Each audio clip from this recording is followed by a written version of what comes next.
Between Tuesday and Sunday, it depends. The hardest part is getting the stages together, because once we end on Monday night, we have to make sure we have the next 6 stages ready to go to be posted by Wednesday.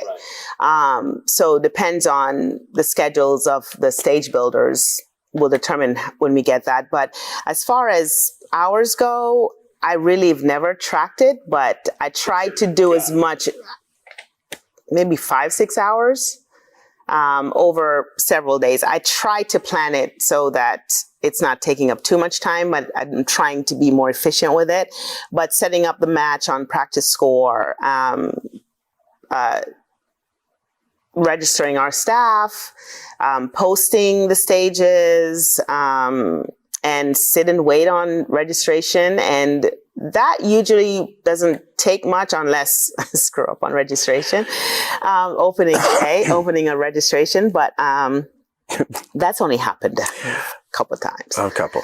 Well, that's a gross understatement, by the way. And well, you spend more time than that. Developing the proper stage, a creative stage, one that is not only USPSA legal, but offers depth, offers target transitions, offers maybe shooting on the move, as well as a stationary position or two. It takes a good 2 hours to develop one stage. And the way that we set it up is the first 3 stages are larger round counts and they take longer. And the second versions of them, the flip stages, as we call them, are built inside basically of the first stages. So that we're never really adding anything, we're pulling from. So it's faster to develop the second set of stages, doesn't take 2 hours, but between the first and second stage, it's a good 2.5 to 3 hours. I would say that. So I didn't include that time. So if you're developing 4 stages for the next match, well, you're already in for 5 hours. Yeah. And the stages have to be specific to each bay. Because, what the bays offer. And we also want to make sure that the stages are challenging enough for our experienced shooters, but not too overwhelming for new shooters. We also want to make sure it's not overly technical, where it's not a joy to shoot it. So what we want from our shooters when they come to our match is that we love that stage. That was a fun stage. And we look for that when they post their videos. And so we see a lot of shooters posting their videos, and it just gives us, comfort that they enjoy the match, they enjoy the stages, and it just kind of gives us, energy to go forward and continue stage building. Yeah. Oh my gosh. Some of the most uncomfortable stages to shoot are ones where the shots are long and it's just standing and shooting and then standing and shooting. We want it where if a new shooter wants to stand and shoot, they can. Mid-level to higher level shooters will move on the run, but we don't want stages where the leans are so hard you're falling out. We don't want it to be something where we're trapping the shooter to create procedurals or get DQ'd. We don't want the shooter to feel like I've got to be careful outside of the normal safety issues that they have to be concerned with. We want them to be able to determine how they will shoot the match, the stage, how they will approach it. And when you see the shooters walking it, you see a lot of different, what we want to see is a variety of walkthroughs. When they're walking from one direction, that tells us that, maybe we need to do something different there next time. But we want to see a variance of walkthroughs from our shooters. So, technical stages are good. Some of them are more fun to shoot than others, but in knowing how to build a stage, well, building a stage in and of itself is one piece of it. When you're building 3 consecutive stages, we have to think of how they blend together as a match, how they blend together in terms of round counts and the timing that it's going to take stage 1 to complete their shooting. And if it's going to be much faster than stage 2, we're going to end up with a backup. And so blending all three of these stages together where they are a mix of maybe a static shot or two, but that the more experienced shooters have the opportunity to shoot on the move. They don't, and the newer shooters don't have to. They can stand, hit some targets, and then move to the next position, so that it creates challenges for the more experienced shooters, but hasn't moved itself out of the capability of the newer shooters to where it's not fun to shoot. And with the timing we have that most other matches don't, we need to complete our match in, we're at 3.5 hours. We have about 2 minutes from shooter to shooter, start signal to start signal, to get to the next shooter. Now, you figure that's 10 to 20 seconds of that is going to be the actual shot time. And there'll be double that in the make ready time. And most of it is in pasting and resetting and getting off the stage. And so if we ran, there's 75 feet in each one of these bays. And if we ran these stages with start positions that were at the 60, 70 foot mark, well, now the rest of the squad is behind the bay, and you have people that have to run all the way up or retreat all the way back. Increasing that stage time may be 10 seconds, but increasing that reset time is double that, triple that. And so now, in order to balance it, we'd have to have 3 stages like that, and we would be here well longer. So knowing the capabilities of the shooters is one part, but knowing the parameters that we need to work within in any venue, but in an indoor range, there's a lot more to consider than there is in an outdoor range. I mean, there's staff ready to lock the door, and the minute we run late, then I mean, there's overtime involved, right? Like there's operating expenses that at an outdoor range you don't need to consider, and we want to be respectful of sharpshooters and the support that sharpshooters has shown us. We need to be able to return that and be as respectful as we can to the staff here as well. If you don't help, you don't shoot. Yes. Now, is that a hard rule, and where did that come from, and what kind of flack did you take?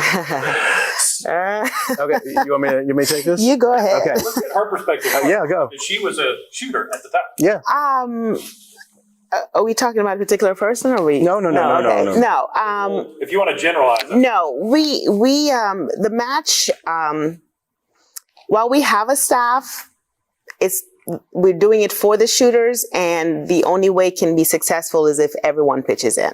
Okay, it is not fair if a lot of us get here quite early. I mean, I think 3-4 of us get here even an hour before the 4:30 start time, and we've had issues with shooters not helping, and we have expressed it, especially when he was running it. He was very adamant and he got very vocal about it. And I've just had to talk to the same shooter about the same issue. If shooters come and see, a few shooters just coming in, shooting and leaving, it doesn't help with the morale. Okay. Because, if we're coming in early and everyone is helping, and I've had shooters come to me and complain that either so-and-so are leaving or so-and-so is not helping. It doesn't help. I mean, this is a team match, from the staff all the way down to the newest shooter. And so we just expect everyone to, because everyone wants to go home. I mean, I hear it all the time. Well, I have to get up early. Well, I have to get up at 5:30 every morning, and I'm here extremely early, and I spend a lot of my time. A lot of people give a lot of time to this. So everyone has something. At the end of the day, if you want to come in and enjoy the match, it just helps if you help. And it's not a lot that we're asking, so yeah, we have been pretty firm with it, and we will keep an eye on it, because it's just not fair to everyone else if you're not helping. Scott, how did you come up with that? So, I mean, it's a volunteer sport. Sure. And we don't have a staff to come in and set things up for us and break things down for us. Very few matches do. At majors sometimes, I mean, they'll have people that come in and they're compensated for it. And there's a couple matches that happen like that. But for us, it is a shooter supported sport.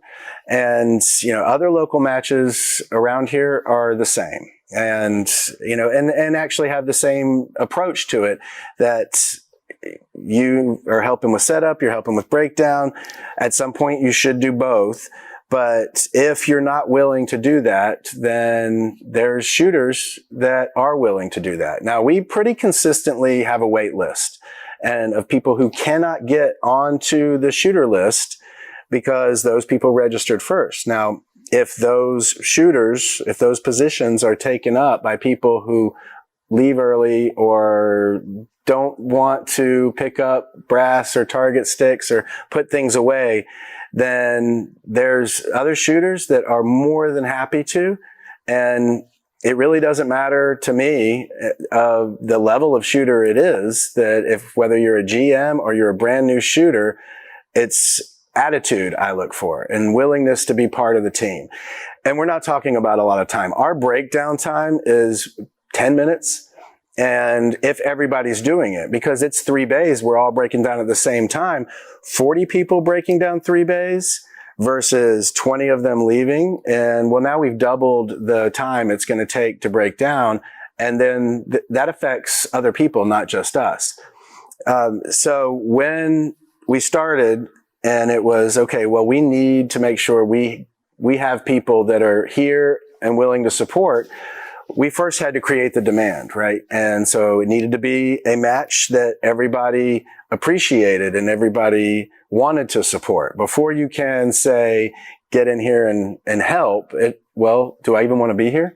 So we had to make a match that people wanted to be at. And that came from the interesting stages, the rules, yes. etc. Yeah, and just having a regular, consistent structure. We post the stages, the diagrams on a specific day. We open registration on a specific day.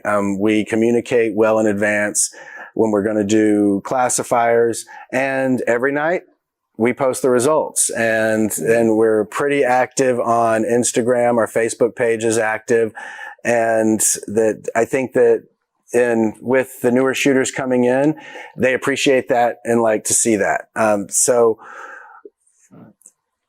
we got to the point, and to Camille's point, we have so many people that work so hard. So it's not difficult for me, and it's not unlike managing a team in any business. You're going to have a good amount of people that are doing great work.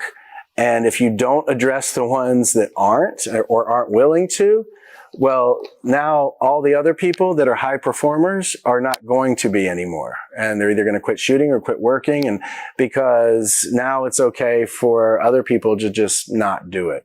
Now, there are some exceptions. We don't expect Marty, who's 89, to be rolling carts out. No, there's no shooter here that would even let him do that.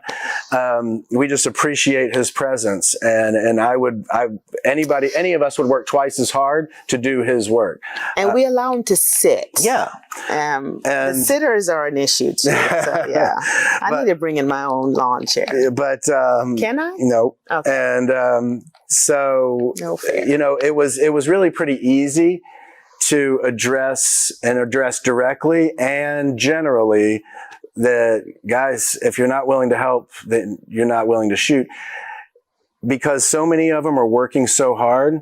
With that in mind, it's them and their hard work that I'm protecting, because it's not fair to the people that are working. It's nothing to do with me. And I've had shooters say, hey, if I can't stay late, can I come in early? Absolutely.